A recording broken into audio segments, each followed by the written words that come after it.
Malam itu, di hadapan seluruh keluarga besar, ibu mertua menampar pipi saya 2 kali. Suara tamparan itu memecah ruang tamu yang penuh sesak. Hanya karena saya menolak mencuci pakaian dalam adik ipar yang baru melahirkan. Lalu, suami saya berdiri. Dan untuk pertama kalinya dalam 5 tahun, ia berkata, "Istri saya bukan pembantu." Yang tidak mereka tahu, di laci paling bawah lemari kayu di kamar ibu, tersimpan sebuah akta tanah. Dan nama yang tertera di akta itu adalah nama saya. Halo, sahabat.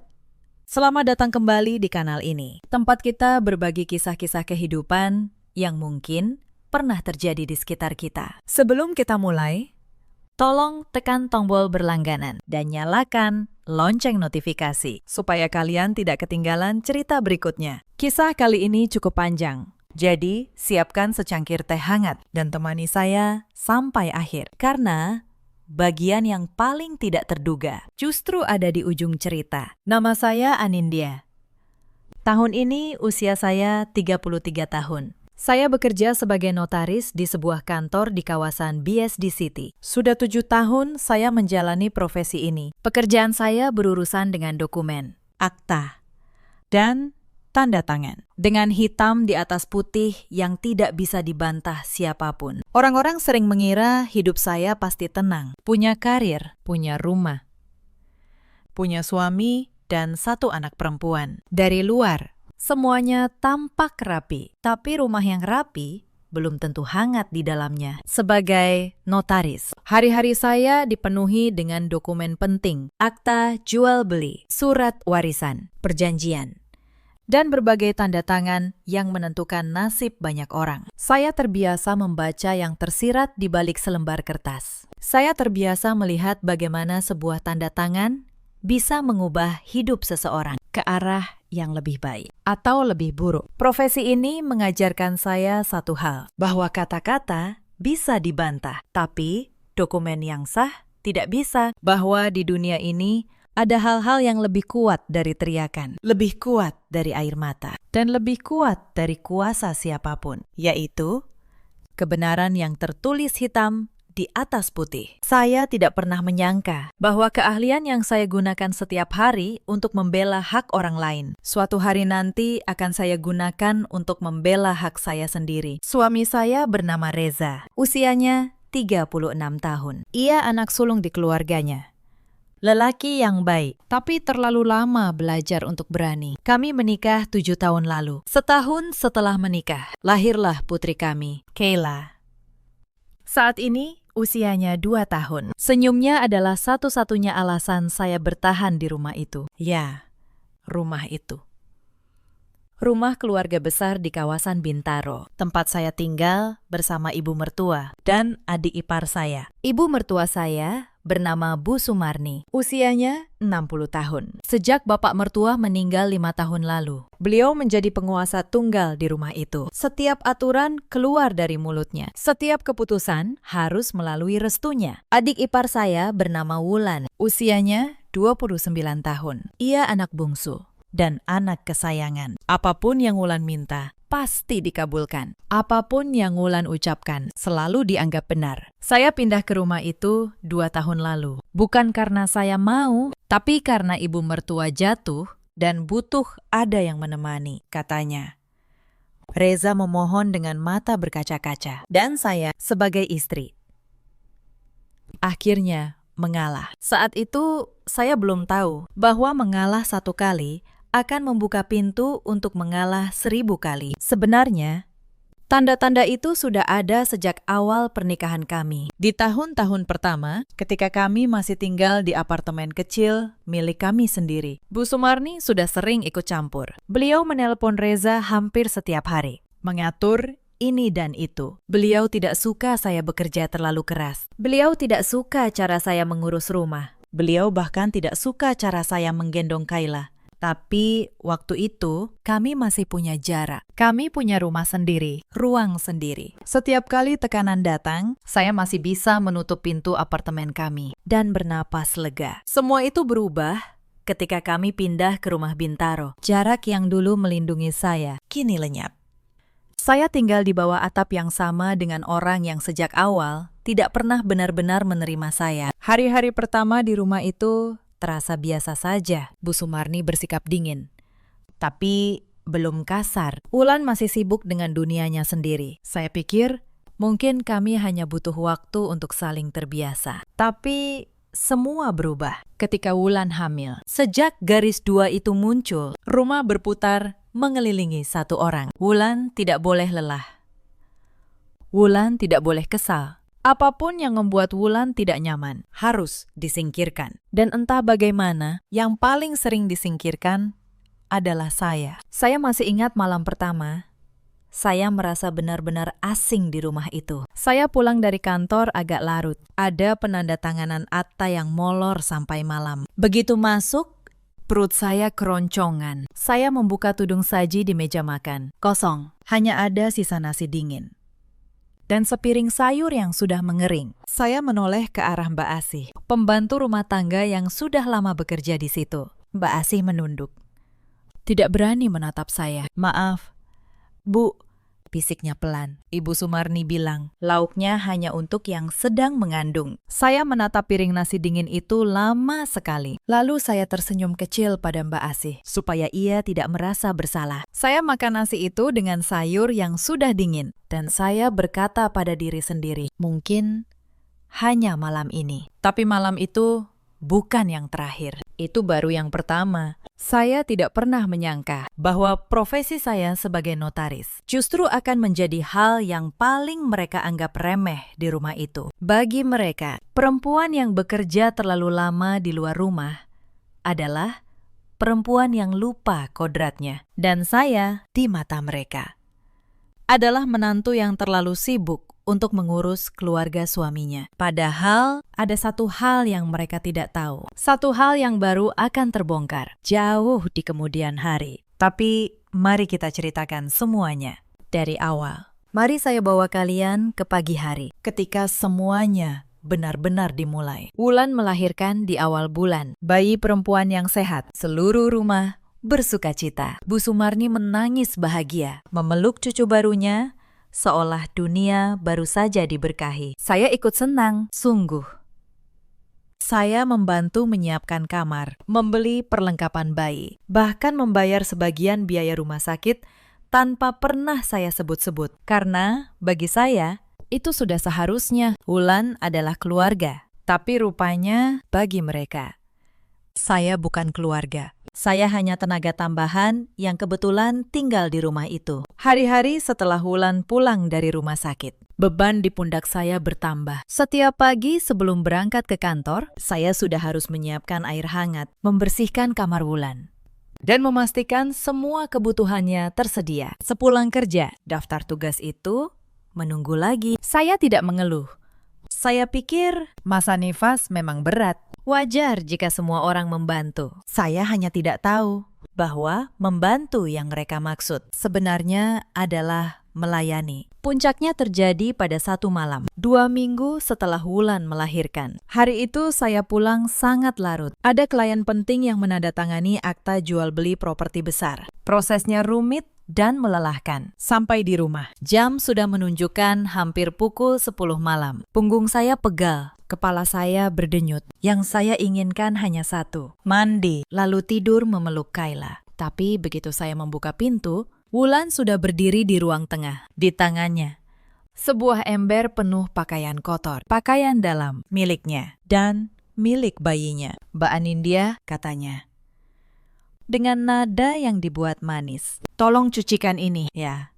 Aku masih nifas. Tidak boleh kena air dingin terlalu lama. Saya menatap ember itu, lalu menatap Wulan. Saya menahan napas sejenak. Wulan, kata saya pelan. Aku baru pulang kerja. Aku lelah sekali. Pakaian dalam biasanya dicuci sendiri. Atau kalau kamu tidak bisa, kita bisa minta tolong Mbak Asih besok pagi. Wajah Wulan langsung berubah. Senyum manisnya hilang dalam sekejap. Jadi kamu menolak, suaranya meninggi.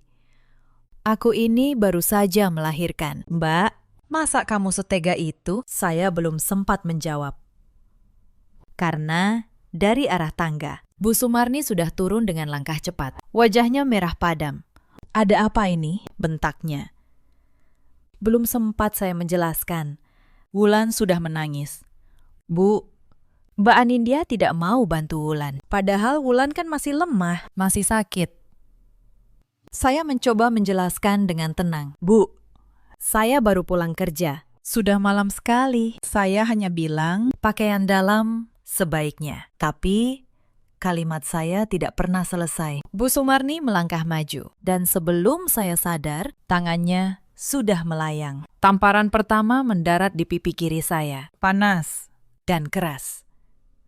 Saya terhuyung sedikit. Tamparan kedua menyusul. Di pipi yang sama. Ruangan itu seketika hening. Rasa panas menjalar di pipi saya. Tapi yang lebih sakit bukan tamparan itu, melainkan tatapan orang-orang di sekitar saya. Dasar menantu tidak tahu diri. Suara Bu Sumarni bergetar karena marah. Disuruh sedikit saja banyak alasan. Memangnya kamu siapa di rumah ini? Punya pekerjaan sedikit, lalu merasa lebih tinggi dari kami semua. Saya berdiri terpaku. Pipi saya berdenyut. Mata saya panas. Tapi saya menolak menangis di depan mereka. Saat itulah pintu depan terbuka. Reza pulang dari lembur. Ia melihat saya memegang pipi, melihat ibunya yang masih menuding-nuding, dan melihat Wulan yang menangis sambil memeluk bayinya. Ada apa ini? Tanya Reza. Bingung. Ibu menampar saya, kata saya pelan. Hanya itu. Saya tidak menambah-nambahi. Reza menoleh pada ibunya. Ibu menampar Anindya. Karena apa? Karena dia tidak mau bantu adikmu yang baru melahirkan, sahut Bu Sumarni. Menantu macam apa yang seperti itu? Untuk beberapa detik, Reza terdiam. Saya menahan napas. Selama 5 tahun. Reza selalu memilih diam ketika ibunya marah. Selalu menyuruh saya yang mengalah. Selalu berkata, "Sudahlah," demi ketenangan. Tapi malam itu sesuatu berubah. Reza berjalan mendekat. Ia berdiri di samping saya. Lalu dengan suara yang tenang namun tegas, ia berkata, "Bu, Anindya baru pulang kerja jam 10 malam. Dia mencari nafkah, sama seperti saya. Dan dia bukan pembantu di rumah ini. Istri saya bukan pembantu." Kalimat itu seperti petir di malam yang sunyi. Bu Sumarni menatap anaknya dengan tidak percaya. "Apa kamu bilang? Kamu membela istrimu di depan ibumu sendiri." "Saya tidak membela siapa-siapa, Bu," jawab Reza. "Saya hanya bilang yang benar. Tidak ada yang berhak menampar istri saya. Tidak ada." Malam itu berakhir dengan Bu Sumarni yang masuk ke kamarnya sambil membanting pintu. Wulan menangis lebih keras, lalu menyusul ibunya. Rumah jatuh dalam keheningan yang berat. Reza menggenggam tangan saya. "Maafkan saya, Anindya," bisiknya. "Maaf, karena selama ini saya selalu menyuruhmu mengalah." Saya menatapnya. Untuk pertama kalinya dalam waktu yang lama, saya merasa tidak sendirian. Tapi di dalam hati, saya tahu satu hal. Perlawanan kecil Reza malam itu justru akan membuka perang yang jauh lebih besar. Karena bagi Bu Sumarni, menantu yang berani dibela adalah ancaman yang harus segera ditundukkan. Dan saya benar, sejak malam itu, suasana rumah berubah total. Bu Sumarni tidak lagi sekedar dingin. Beliau mulai menyusun strategi. Pagi setelah kejadian tamparan itu, beliau memanggil saya ke ruang tengah. Wajahnya tenang, terlalu tenang. "Anindya," katanya. "Ibu sudah pikir-pikir semalam. Sepertinya masalah di rumah ini muncul karena kamu terlalu sibuk bekerja." Saya menatapnya. "Menunggu. Mulai sekarang, ibu minta kamu berhenti dari pekerjaanmu," lanjutnya. "Urus saja rumah, layani suamimu, bantu adik iparmu. Perempuan yang baik itu di rumah, bukan di kantor sampai malam."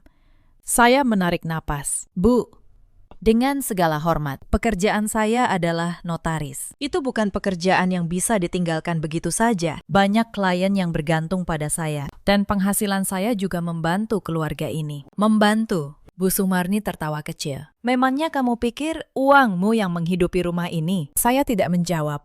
Karena Jawabannya jauh lebih rumit dari yang beliau bayangkan. Sejak hari itu, tekanan datang dari segala arah. Bu Sumarni mulai memotong uang belanja yang biasa saya kelola. Mulai sekarang, ibu yang pegang uang dapur, katanya.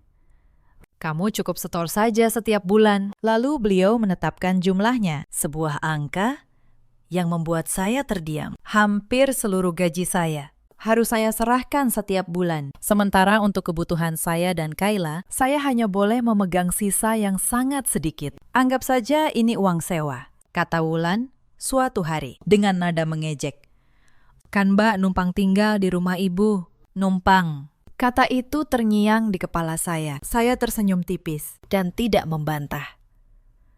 Karena saya tahu sesuatu yang mereka tidak tahu. Tapi saya simpan dulu, belum waktunya. Insiden demi insiden terus berdatangan. Suatu sore, saya pulang dan mendapati semua barang saya di kamar sudah dipindahkan. Lemari saya digeser ke gudang kecil di belakang. Kamarmu yang besar dipakai Wulan dan bayinya dulu, kata Bu Sumarni santai. Kamu dan Reza pindah ke kamar belakang saja. Kamar belakang itu sempit, lembab, dan dekat dapur. Reza hendak protes, tapi saya menahan tangannya. Sudah, bisik saya. Tidak apa-apa, karena marah bukan senjata saya. Kesabaran dan bukti, itulah senjata saya. Beberapa hari kemudian, ada acara arisan keluarga besar di rumah. Para sepupu dan bibi-bibi Reza datang di hadapan mereka semua. Bu Sumarni sengaja mempermalukan saya. Ini menantu saya, si Anindya, katanya sambil menunjuk saya. Katanya notaris, tapi mengurus rumah saja tidak becus. Suami sampai harus turun tangan sendiri. Para tamu tertawa kecil. Saya berdiri di sudut ruangan, membawa nampan berisi teh. Persis seperti seorang pembantu. Pipi saya panas oleh malu, tapi saya tetap menyajikan teh itu dengan tenang. Satu persatu, salah satu bibi, namanya Bu Yanti, menatap saya dengan iba. Beliau satu-satunya yang tampak tidak nyaman dengan semua ini. Tapi beliau tidak berani bersuara. Di keluarga itu, kata Bu Sumarni adalah hukum. Malam itu, setelah semua tamu pulang, saya membereskan tumpukan piring kotor sendirian di dapur. Reza datang membantu. Anindya, katanya lirih. Sampai kapan kita bertahan seperti ini? Saya berhenti mencuci sejenak. Sampai waktunya tiba. Mas, jawab saya. Percayalah padaku, ada hal yang sedang aku siapkan. Reza menatap saya bingung.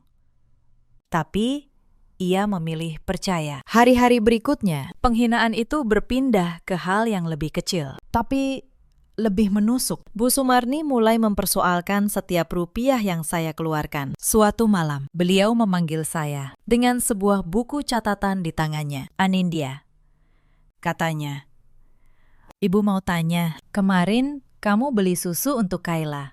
Harganya berapa? Saya menyebutkan angkanya. Mahal sekali, potong beliau.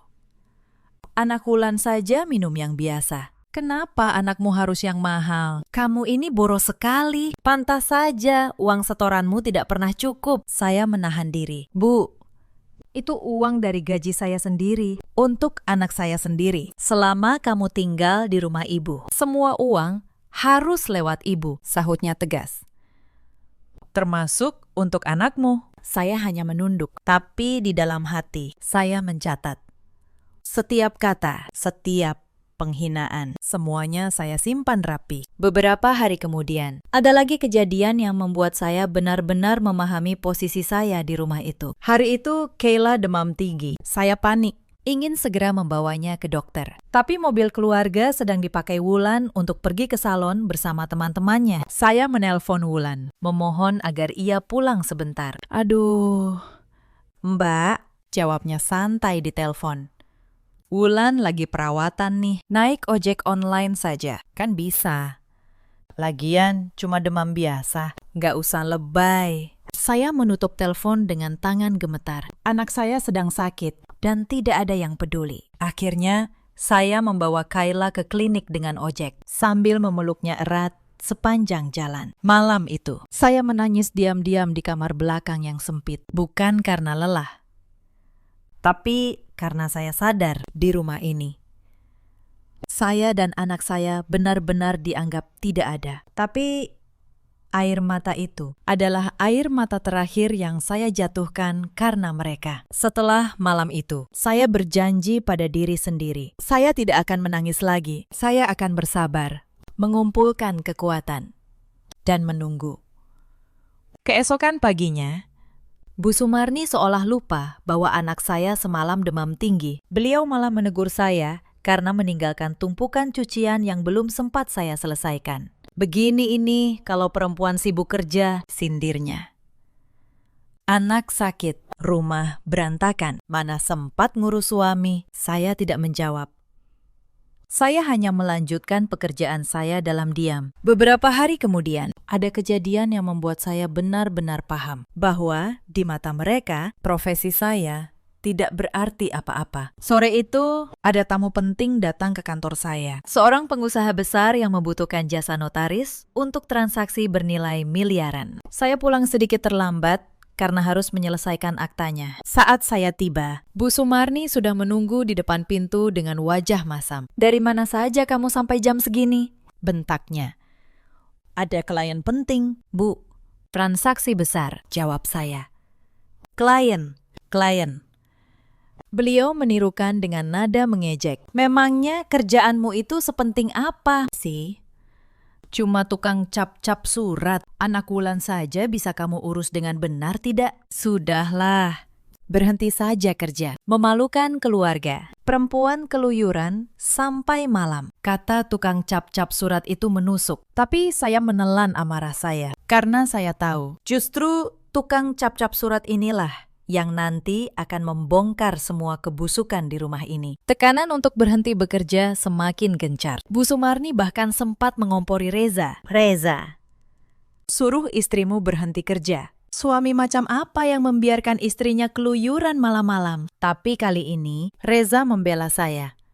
"Bu, pekerjaan Anindya terhormat dan kami butuh penghasilannya. Tolong jangan ikut campur." Penolakan Reza itu membuat Bu Sumarni semakin geram dan amarahnya. Beliau lampiaskan pada saya dengan cara yang lebih halus, tapi lebih kejam. Beliau mulai mencoba memecah belah saya dan Reza. Setiap kali Reza tidak ada di rumah, Bu Sumarni akan duduk di dekat saya, lalu berbisik. "Anindya, kamu tahu tidak, Reza itu dulu hampir menikah dengan perempuan lain.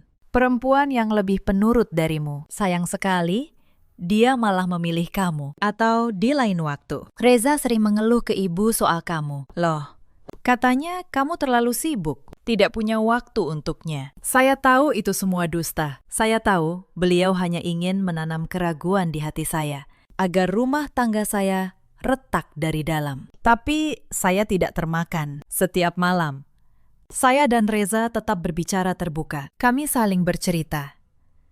Dan justru karena keterbukaan itu, rencana Bu Sumarni untuk memisahkan kami selalu gagal. Suatu kali, beliau bahkan mencoba mengadu domba saya dengan Mbak Asih, pembantu yang selama ini diam-diam berpihak pada saya. Bu Sumarni menuduh Mbak Asih mencuri. Padahal tujuannya adalah agar Mbak Asih dipecat, sehingga tidak ada lagi saksi atas perlakuan mereka terhadap saya. Untungnya, saya berhasil membela Mbak Asih dengan menunjukkan bahwa tuduhan itu tidak berdasar. Sejak saat itu, Mbak Asih semakin setia dan diam-diam menjadi mata dan telinga saya di rumah itu. Suatu pagi, saya menemukan seragam kerja saya, blazer yang biasa saya pakai ke kantor, tergeletak di lantai dekat tempat sampah, basah dan kotor, terkena noda. "Oh, itu," kata Wulan santai ketika saya bertanya. "Tadi nggak sengaja kesenggol waktu Wulan buang sampah. Maaf ya, Mbak." Tapi senyum di bibirnya menunjukkan bahwa itu sama sekali bukan ketidaksengajaan. Saya hanya diam. Saya mencuci blazer itu, menyetrikanya, dan tetap pergi bekerja dengan kepala tegak. Karena saya tahu mereka ingin saya menyerah. Mereka ingin saya berhenti, menjadi seperti yang mereka inginkan. Tapi saya tidak akan memberi mereka kepuasan itu. Yang Reza tidak tahu, dan yang Bu Sumarni serta Wulan sama sekali tidak curigai adalah ini. Rumah di Bintaro, tempat kami semua tinggal. Rumah yang Bu Sumarni klaim sebagai miliknya. Sebenarnya menyimpan rahasia besar di balik dokumennya. Tapi mari kita lanjutkan dulu. Karena rahasia itu baru terbongkar beberapa minggu kemudian. Lewat sebuah kejadian yang sama sekali tidak saya rencanakan. Suatu siang, saat saya sedang libur, saya mendengar suara gaduh dari kamar Bu Sumarni. Saya mengintip dari celah pintu. Wulan sedang berjongkok di depan lemari kayu tua milik almarhum bapak mertua. Laci paling bawah terbuka. Tangannya sibuk merogoh ke dalam. "Cari apa kamu, Wulan?" tanya saya dari ambang pintu. Wulan terkejut dan buru-buru menutup laci. "Tidak ada apa-apa," katanya gugup. "Cuma cari baut yang jatuh." Tapi saya melihat ada selembar kertas yang sempat ia genggam. Lalu cepat-cepat ia masukkan kembali. Sesuatu di dalam diri saya berkata, ada yang tidak beres. Malam itu, ketika seluruh rumah sudah tidur, saya menyelinap ke kamar Bu Sumarni. Beliau sedang menginap di rumah saudaranya. Wulan dan bayinya tidur lelap di kamar depan. Reza ada di kamar belakang bersama Kayla. Dengan langkah hati-hati, saya membuka laci paling bawah lemari kayu itu. Di bawah lapisan koran-koran bekas, jari saya menyentuh sesuatu. Sebuah map plastik berwarna coklat dan sebuah buku tabungan bersampul merah. Tangan saya gemetar saat membukanya. Buku tabungan itu atas nama Bu Sumarni. Saldonya membuat saya menahan napas. Lebih dari 2 miliar rupiah. Saya harus membacanya berkali-kali untuk memastikan saya tidak salah lihat. 2 miliar. Padahal selama ini mereka memperlakukan saya seolah saya yang menumpang dan menggerogoti rumah ini. Tapi yang membuat jantung saya benar-benar berhenti sejenak bukan buku tabungan itu, melainkan isi map coklat di sebelahnya. Di dalamnya ada sertifikat tanah dan akta jual beli rumah Bintaro ini. Dengan tangan bergetar, saya membuka lembar demi lembar. Lalu mata saya terpaku pada satu nama. Nama pemilik sah yang tertera di sertifikat itu, Anindya. Itu nama saya. Saya berdiri terpaku di tengah kamar yang gelap. Kepala saya berputar. Tapi pelan-pelan, semuanya mulai masuk akal. Saya teringat 3 tahun lalu, sebelum kami pindah ke sini. Saat itu rumah Bintaro yang lama hampir disita bank karena tunggakan kredit almarhum bapak mertua. Reza panik. Bu Sumarni menangis. Dan saya, dengan tabungan saya sendiri, ditambah pinjaman atas nama saya, melunasi seluruh sisa kredit rumah itu. Waktu itu, demi alasan pajak dan kemudahan proses, akta dibuat atas nama saya. Reza tahu, tapi seiring waktu, ia melupakannya.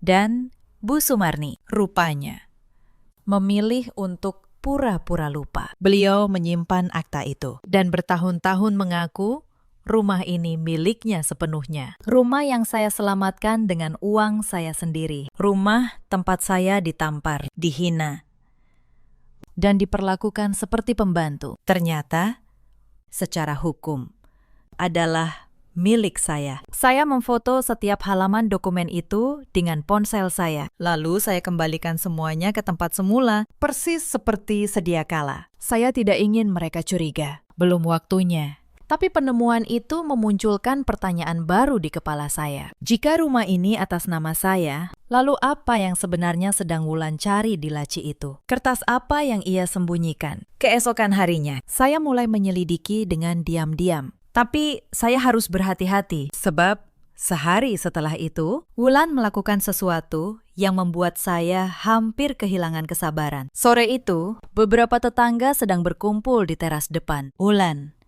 dengan suara yang sengaja dikeraskan agar semua mendengar, mulai bercerita. "Capek deh punya kakak ipar yang sombong," katanya. "Gara-gara dia notaris, dia merasa paling pintar. Kemarin uang belanja ibu hilang, dan satu-satunya yang sering pegang uang kan dia. Saya yang kebetulan lewat, berhenti." Tuduhan itu jelas mengarah pada saya. Para tetangga menoleh, menatap saya dengan curiga. Saya menarik napas dalam-dalam. "Wulan," kata saya tenang, di depan semua orang, "kalau kamu menuduh saya mengambil uang, silakan buktikan. Saya notaris. Saya tahu betul apa itu fitnah dan apa konsekuensi hukumnya. Tapi kalau kamu tidak punya bukti, sebaiknya kamu menjaga lidahmu. Wulan tersentak, wajahnya memerah. Ia tidak menyangka saya akan melawan di depan tetangga. Ia hanya bisa terdiam, lalu masuk ke dalam rumah sambil menggerutu. Saya tahu, sejak hari itu, mereka akan semakin menganggap saya sebagai ancaman. Tapi saya juga tahu, semakin mereka terdesak, semakin mereka akan berbuat ceroboh. Dan kecerobohan adalah hal yang paling saya butuhkan untuk membongkar mereka. Saya menemukan jawabannya beberapa hari kemudian. Ternyata almarhum bapak mertua masih meninggalkan sebidang tanah warisan di kampung halaman di Jawa Tengah. Tanah itu cukup luas dan nilainya tidak sedikit selama ini. Status tanah itu masih atas nama almarhum dan belum dibagi waris. Wulan, rupanya, sedang berusaha menguasai seluruh tanah itu untuk dirinya sendiri. Ia menyiapkan sebuah surat pernyataan waris yang isinya menyatakan bahwa Reza sebagai anak sulung melepaskan seluruh haknya atas tanah warisan itu. Dan surat itu harus ditandatangani Reza. Saya tahu sebagai notaris, surat seperti itu hanya sah jika ditandatangani secara sadar di hadapan pejabat berwenang. Tapi yang membuat saya curiga, Wulan tidak pernah membicarakan ini secara terbuka. Ia melakukannya diam-diam. Saya pun memutuskan untuk lebih berhati-hati. Saya mulai mengumpulkan semua bukti. Foto akta rumah, salinan rekening koran yang menunjukkan transfer pelunasan kredit dari rekening saya 3 tahun lalu. Dan saya diam-diam mengawasi gerak-gerik Wulan soal tanah warisan itu. Beberapa hari kemudian, dugaan saya terbukti. Suatu malam, saya tidak sengaja mendengar Bu Sumarni dan Wulan berbicara di dapur. Suara mereka pelan, tapi cukup jelas di telinga saya yang sedang berdiri di balik tembok. "Bu, suratnya sudah Wulan siapkan," kata Wulan. "Tinggal tanda tangan Mas Reza saja." "Reza tidak akan mau kalau diminta langsung," sahut Bu Sumarni. "Dia itu sekarang sudah berani membantah gara-gara istrinya." "Kita harus pintar, Wulan. Ada cara." "Bu," kata Wulan dengan suara dingin. Wulan kenal orang yang bisa bikin tanda tangan mirip. "Nanti tinggal kita bilang, Mas Reza sudah setuju. Toh dia jarang urus surat-surat begitu." Saya menahan napas di balik tembok. Jantung saya berdebar keras. Mereka berencana memalsukan tanda tangan suami saya untuk merampas hak warisnya. Sebagai notaris, saya tahu persis betapa seriusnya pemalsuan dokumen seperti itu. Itu bukan sekedar masalah keluarga, itu adalah tindak pidana. Malam itu, saya tidak bisa tidur, bukan karena takut, tapi karena saya tahu kepingan terakhir dari teka-teki ini sudah lengkap. Keesokan paginya, saya pergi ke kantor lebih awal. Saya menemui rekan saya, Pak Tono, seorang notaris senior sekaligus sahabat yang sudah saya percaya bertahun-tahun. Saya ceritakan semuanya tentang akta rumah, tentang buku tabungan, dan tentang rencana pemalsuan tanda tangan. Pak Tono mendengarkan dengan serius. Sesekali keningnya berkerut. Ketika saya selesai bercerita, beliau menyandarkan punggungnya dan menghela napas panjang. "Anindya," katanya akhirnya, "kamu pegang kartu yang sangat kuat. Akta rumah atas namamu itu sah dan tidak terbantahkan. Selama kamu bisa membuktikan dari mana uang pelunasan kredit itu berasal, tidak ada yang bisa menggugat kepemilikanmu. Saya punya rekening korannya, Pakistan," kata saya. "Semua transfer tercatat rapi." "Bagus. Simpan baik-baik, buat salinannya, dan minta surat keterangan resmi dari bank kalau perlu." Pak Tono mengetuk-netuk meja dengan jarinya. "Soal warisan, ini lebih sensitif. Kamu hanya perlu menunggu. Biarkan mereka membuat surat palsu itu. Begitu surat palsu itu benar-benar muncul dan didaftarkan, justru itu menjadi bukti pidana yang memberatkan mereka. Pemalsuan dokumen autentik itu pasal yang berat. Anindya, kamu tahu, itu lebih baik dari siapapun." Saya mengangguk. Saya tidak ingin membalas dendam. Pakistan, saya hanya ingin kebenaran terungkap. Saya ingin mereka tahu siapa sebenarnya yang selama ini menopang rumah itu. Dan saya ingin Reza tidak kehilangan haknya. Pak Tono tersenyum tipis. Kalau begitu, biarkan dokumen yang berbicara. Kamu tidak perlu berteriak, tidak perlu marah-marah. Cukup susun semuanya rapi. Lalu, pilih waktu yang tepat di pengadilan maupun di ruang keluarga. Yang menang bukanlah yang paling keras suaranya, tapi yang punya bukti. Kata-kata Pak Tono itu menenangkan saya. Untuk pertama kalinya sejak pindah ke rumah Bintaro, saya merasa punya pijakan. Hari-hari berikutnya, saya bekerja dalam diam. Saya membuat salinan rekening koran 3 tahun lalu. Saya meminta surat keterangan resmi dari bank yang menyatakan bahwa saya telah melunasi kredit rumah Bintaro. Saya menyimpan foto akta tanah dengan rapi di tempat yang aman. Dan saya terus mengawasi gerak-gerik Wulan soal surat waris itu. Selama beberapa minggu berikutnya, saya bersikap seperti biasa. Saya tetap menyajikan teh. Tetap mengalah. Tetap menyetor uang setiap bulan. Bu Sumarni dan Wulan semakin yakin bahwa saya sudah benar-benar tunduk. Mereka tidak tahu bahwa setiap hari saya semakin dekat dengan momen ketika semua topeng akan terbuka. Suatu hari, Wulan mendatangi Reza dengan map di tangannya. "Mas," katanya manis, "ini ada surat untuk pembagian tanah di kampung. Mas, tanda tangan di sini, ya.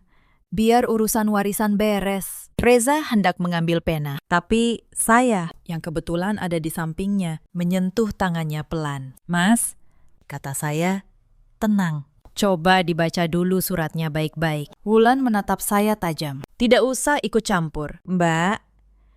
Ini urusan keluarga." "Justru karena ini urusan keluarga," jawab saya tenang. Saya rasa Mas Reza berhak membaca apa yang akan dia tanda tangani. Reza membaca surat itu perlahan. Wajahnya berubah ketika sampai pada bagian di mana ia menyatakan melepaskan seluruh haknya. "Wulan," katanya, "Imi, aku melepaskan semua bagian warisanku. Cuma formalitas." "Mas," kata Wulan cepat, "nanti tetap dibagi adil kok." Saya hanya tersenyum dalam hati, karena saya tahu jika Reza tidak mau menandatangani, mereka akan menempuh cara lain. Cara yang justru akan menjebak mereka sendiri. Dan benar saja, Reza menolak menandatangani malam itu. Ia bilang ingin memikirkannya dulu. 3 hari kemudian, tanpa Reza tahu, sebuah surat pernyataan waris muncul, lengkap dengan tanda tangan yang seolah-olah milik Reza. Wulan membawanya ke seorang oknum untuk diproses. Mereka pikir mereka telah menang. Mereka tidak tahu bahwa surat palsu itu justru menjadi paku terakhir di peti mati rencana mereka. Saya mendapatkan salinan surat palsu itu melalui kontak Pak Tono di kantor pertanahan. Saya membandingkan tanda tangan di surat itu dengan tanda tangan asli Reza di dokumen-dokumen resmi kami. Perbedaannya jelas terlihat oleh mata seorang ahli. Semua bukti sudah di tangan saya. Akta rumah atas nama saya, rekening koran pelunasan kredit, dan surat waris dengan tanda tangan palsu. Sekarang, tinggal menunggu panggung yang tepat. Panggung itu datang saat acara halal bihalal keluarga besar. Beberapa minggu kemudian, halal bihalal tahun itu diadakan besar-besaran di rumah Bintaro. Seluruh keluarga besar berkumpul. Para paman, bibi, sepupu, dan tetangga dekat. Meja makan penuh dengan ketupat, opor ayam, rendang, dan kue-kue lebaran. Aroma masakan memenuhi seluruh ruangan. Suasana ramai dan hangat. Saya sudah menyiapkan diri untuk hari itu. Bukan dengan amarah, tapi dengan ketenangan. Di dalam tas saya tersimpan sebuah map berisi semua bukti yang sudah saya kumpulkan selama berminggu-minggu. Saya tahu, hari ini adalah hari ketika semuanya akan berakhir. Atau lebih tepatnya, hari ketika semuanya akan dimulai kembali. Dengan kebenaran yang akhirnya berdiri tegak. Bu Sumarni duduk di kursi utama, dengan wajah berseri, penuh kebanggaan. Wulan duduk di sampingnya, menggendong bayinya, tampak puas.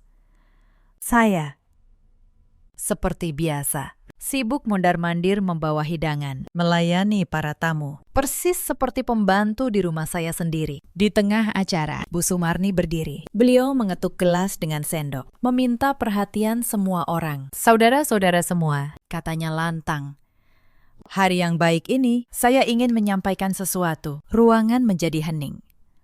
Seperti yang kalian tahu, lanjut Bu Sumarni, sejak Bapak tiada, saya yang mengurus rumah ini sendirian. Rumah ini dan semua isinya adalah hasil jerih payah saya dan almarhum. Dan saya ingin memastikan, harta keluarga ini jatuh ke tangan yang tepat. Beliau melirik ke arah saya sekilas dengan sorot mata penuh kemenangan. Sayangnya, tidak semua orang di rumah ini pantas disebut keluarga. Ada yang hanya menumpang, tapi merasa paling berhak. Beberapa tamu menoleh ke arah saya. Saya berdiri diam. Nampan teh masih di tangan. Karena itu, lanjut Bu Sumarni. Di hadapan kalian semua, saya ingin menegaskan, rumah ini milik saya. Tanah warisan di kampung akan saya bagi sesuai kehendak saya. Dan menantu saya, Anindya, tidak punya hak apa-apa di keluarga ini. Dia hanya istri anak saya. Secara hukum, menantu itu bukan ahli waris. Ruangan berdengung pelan. Wulan tersenyum sinis. Reza mengepalkan tangannya, hendak berdiri. Tapi saya memberinya isyarat untuk tetap tenang. Lalu, dengan tenang, saya meletakkan nampan teh di meja. Saya melangkah maju ke tengah ruangan. Bu, kata saya, dengan suara yang jernih dan tidak gemetar. Ibu benar. Secara hukum, seorang menantu memang bukan ahli waris dari mertuanya. Saya, sebagai notaris, tahu persis soal itu. Bu Sumarni tampak terkejut. Saya mengakuinya begitu mudah. Tapi izinkan saya meluruskan satu hal. Lanjut saya. Soal rumah ini, saya mengeluarkan sebuah map dari dalam tas saya. Map yang sudah saya siapkan jauh-jauh hari. Saya membukanya dan mengeluarkan selembar dokumen. Ini, kata saya sambil mengangkat dokumen itu tinggi-tinggi agar semua tamu bisa melihat, adalah sertifikat sah rumah ini. Silakan dibaca. Siapa nama pemilik yang tertera di sini? Saya menyerahkannya pada paman tertua, Pak Daharto, yang dihormati di keluarga itu. Beliau membaca, lalu keningnya berkerut.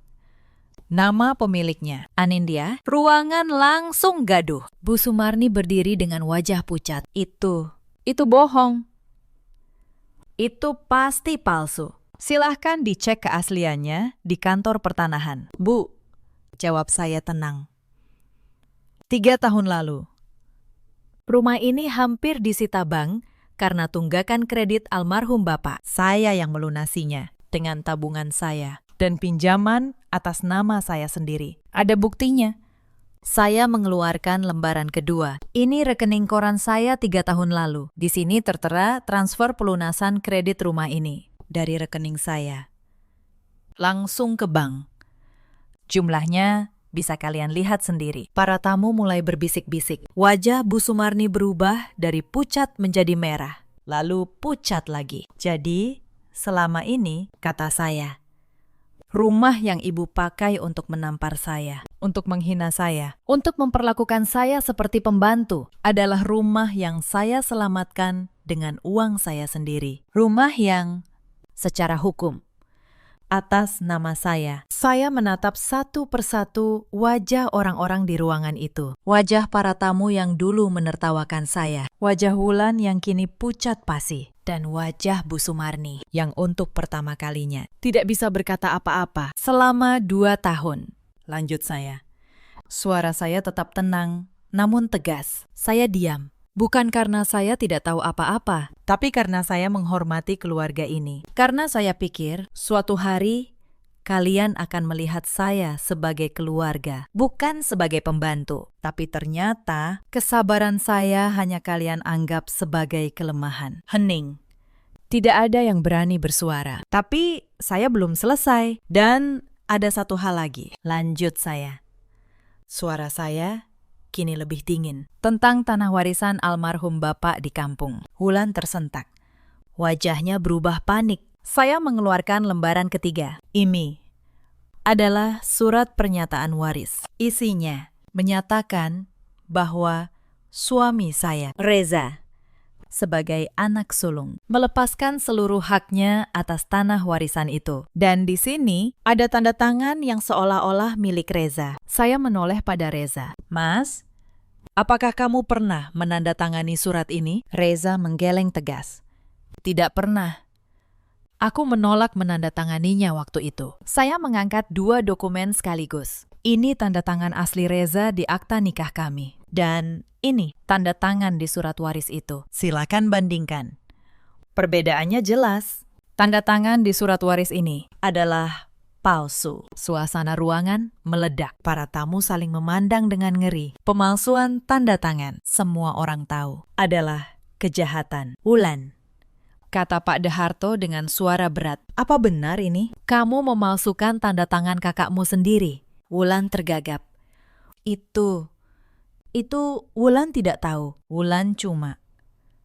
Air matanya mulai jatuh. Tapi kali ini tidak ada yang tergerak. Sebagai notaris, kata saya tegas, saya bisa katakan dengan pasti, memalsukan tanda tangan dalam dokumen pertanahan adalah tindak pidana. Ancamannya penjara. Dan saya punya semua bukti yang diperlukan jika perkara ini dibawa ke jalur hukum. Bu Sumarni jatuh terduduk di kursinya. Tubuhnya gemetar. Anindya.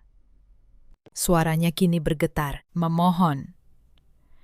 Tolong, jangan bawa ini ke polisi. Wulan masih punya bayi. Kami salah. Saya menatap perempuan yang selama ini menampar dan menghina saya itu. Untuk pertama kalinya, beliau menatap saya bukan dengan amarah, tapi dengan ketakutan. Bu, kata saya pelan, selama 2 tahun, Ibu memperlakukan saya seperti pembantu di rumah saya sendiri. Ibu menampar saya. Wulan menghina saya. Kalian menjadikan saya bahan tertawaan di depan keluarga besar. Padahal sayalah yang menyelamatkan rumah ini dari penyitaan. Saya menarik napas. Saya tidak akan membawa ini ke polisi. Bukan karena saya takut, tapi karena saya tidak ingin Kayla tumbuh dengan cerita bahwa neneknya dan tantenya dipenjara. Saya masih punya hati. Sesuatu yang sayangnya tidak kalian tunjukkan pada saya. Ruangan itu sunyi senyap. Tapi lanjut saya tegas, ada syaratnya. Pertama, surat waris palsu itu harus dibatalkan sekarang juga di hadapan semua orang ini. Tanah warisan almarhum Bapak akan dibagi adil, sesuai hukum.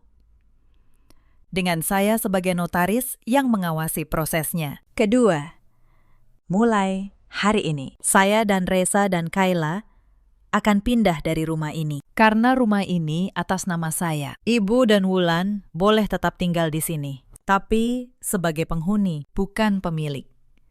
Dan kalian akan memperlakukan kami dengan hormat. Atau saya akan menggunakan hak saya sebagai pemilik sah. Tidak ada yang membantah. Tidak ada yang berani. Bu Sumarni menunduk dalam-dalam. Wulan terisak di sudut ruangan, dipeluk oleh bayinya yang tidak tahu apa-apa, dan para tamu yang dulu menertawakan saya, kini menatap saya dengan rasa hormat yang baru. Reza berjalan menghampiri saya. Ia menggenggam tangan saya erat. Maafkan saya, Anindya, bisiknya. Matanya berkaca-kaca. Maaf karena bertahun-tahun saya membiarkanmu menderita. Saya menggenggam tangannya balik. Yang penting, sekarang kamu berdiri di sisi yang benar. Mas, malam itu, untuk pertama kalinya dalam 2 tahun, saya keluar dari rumah Bintaro dengan kepala tegak. Bukan sebagai menantu yang ditampar, bukan sebagai pembantu yang dihina, tapi sebagai diri saya sendiri. Anindya, seorang perempuan yang akhirnya berani berdiri. Kami pindah ke sebuah rumah kecil yang nyaman di kawasan BSD, tidak jauh dari kantor saya. Rumah yang sederhana, tapi penuh kehangatan. Untuk pertama kalinya, Kayla bisa tidur di kamarnya sendiri yang lapang. Dan untuk pertama kalinya, saya bisa pulang kerja tanpa rasa takut akan apa yang menunggu di rumah. Beberapa bulan kemudian, proses pembagian warisan tanah di kampung selesai. Dengan adil dan sah, Wulan tidak lagi berani berbuat curang. Bu Sumarni perlahan mulai menyadari kesalahannya. Beberapa kali beliau menelpon, sekedar menanyakan kabar Kayla. Suaranya kini jauh lebih lembut. Saya tidak menyimpan dendam. Dendam hanya akan membebani langkah saya ke depan. Yang saya bawa keluar dari rumah itu hanyalah ketenangan. Ketenangan seorang perempuan yang akhirnya berhenti memohon untuk dianggap manusia dan mulai berdiri sebagai pemilik atas hidupnya sendiri. Setiap kali saya teringat malam saat saya ditampar di hadapan keluarga besar, dada saya mungkin masih terasa sesak. Tapi saya juga belajar satu hal, bahwa luka yang paling memalukan kadang justru menjadi kunci yang akhirnya membuka semua pintu yang selama ini terkunci rapat. Jika malam itu saya terus menunduk, jika saya mau saja mencuci pakaian dalam itu tanpa bersuara, mungkin saya akan terus disuruh, terus dipukul, terus difitnah, dan terseret ke dalam kesalahan yang bukan milik saya. Cerita ini mengajarkan kita banyak hal. Jangan pernah menukar harga diri dengan ketenangan palsu. Dan jangan pernah meremehkan kesabaran seseorang. Karena kesabaran bukanlah kelemahan, melainkan kekuatan yang sedang menunggu waktunya. Di luar sana, ada banyak perempuan seperti saya dulu. Perempuan yang bekerja keras, namun dianggap tidak berharga di rumah suaminya. Perempuan yang menelan setiap hinaan demi menjaga keutuhan keluarga. Jika kalian salah satunya, ingatlah, bersabar bukan berarti diam selamanya. Ada waktunya untuk diam, dan ada waktunya untuk berdiri. Di luar sana juga ada banyak suami seperti Reza, lelaki yang terlalu lama belajar untuk berani, tapi tidak pernah ada kata terlambat untuk berdiri di sisi yang benar. Dan ada pula para ibu mertua yang karena takut kehilangan kuasa atas anaknya, justru melukai orang yang seharusnya mereka anggap keluarga. Padahal menantu yang baik adalah anugerah, bukan ancaman. Dalam hidup, kita selalu punya pilihan. Pilihan untuk terus menunduk atau pilihan untuk berdiri. Saya memilih berdiri dan itu mengubah segalanya. Bagaimana dengan kalian? Pernahkah kalian berada di posisi seperti saya? Ceritakan kisah kalian di kolom komentar. Saya akan membacanya satu persatu. Dan jika cerita ini menyentuh hati kalian, jangan lupa untuk like berlangganan dan bagikan kepada mereka yang mungkin membutuhkannya. Terima kasih sudah menemani saya sampai akhir. Pagi itu saya membuka pintu rumah dan 17 orang langsung menyerbu masuk tanpa diundang. Ibu mertua saya berdiri paling depan, tersenyum lebar. Katanya, "Ini rumah anakku. Wajar kalau keluarga datang menumpang. Yang tidak mereka tahu, rumah mewah itu, mobil itu, semua uang itu, tak satu pun milik suami saya." Halo sahabat, selamat datang kembali di channel kesayangan kita. Hari ini saya akan menceritakan sebuah kisah yang menguras emosi, tapi berakhir sangat memuaskan. Sebelum mulai, tekan tombol suka dan langganan dulu ya. Tulis hadir di kolom komentar. Sebutkan dari kota mana kalian menonton sekarang. Mari kita mulai. Nama saya Dahlia, 38 tahun. Saya pemilik sekaligus direktur sebuah perusahaan jasa boga dan penyelenggara acara di Jakarta. Sudah 12 tahun saya membangun bisnis ini dari nol. Dari dapur kecil di kontrakan, sampai punya kantor sendiri di kawasan Pondok Indah. Saya terbiasa mengelola ratusan orang dalam satu acara besar. Tapi tak ada satupun acara yang sesulit mengelola satu keluarga. Bisnis saya tidak dibangun dalam semalam. Saya memulainya dengan satu wajan, satu kompor, dan pesanan nasi kotak dari tetangga. Saya pernah memasak sendirian sampai pagi, mengantar pesanan dengan motor butut, dan menangis di pinggir jalan saat ada klien yang membatalkan pesanan besar di menit terakhir. Tapi saya tidak pernah menyerah, sedikit demi sedikit. Nama perusahaan saya dikenal. Dari catering rumahan menjadi penyelenggara pernikahan, lalu acara perusahaan besar. Setiap karyawan yang saya gaji, setiap kontrak yang saya tanda tangani adalah hasil dari tangan saya sendiri. Saya menikah dengan Arga 10 tahun lalu. Saat itu, ia pegawai biasa di sebuah kantor, dengan gaji yang pas-pasan. Saya tidak pernah mempermasalahkan itu. Saya mencintainya, dan saya percaya kami bisa membangun hidup bersama. Di awal pernikahan, kami sederhana, tinggal di rumah kontrakan kecil, makan seadanya, menabung untuk masa depan. Arga waktu itu masih rendah hati. Ia membantu saya mengantar pesanan, mencuci wajan, menjaga kios kecil saya di akhir pekan. Saya jatuh cinta pada pria itu. Pria yang mau bekerja keras bersama saya. Saya tidak tahu, pria itu perlahan menghilang. Digantikan oleh seseorang yang lebih mencintai gengsi daripada kejujuran. Kami punya satu anak, Raka. 5 tahun. Anak yang manis, pendiam.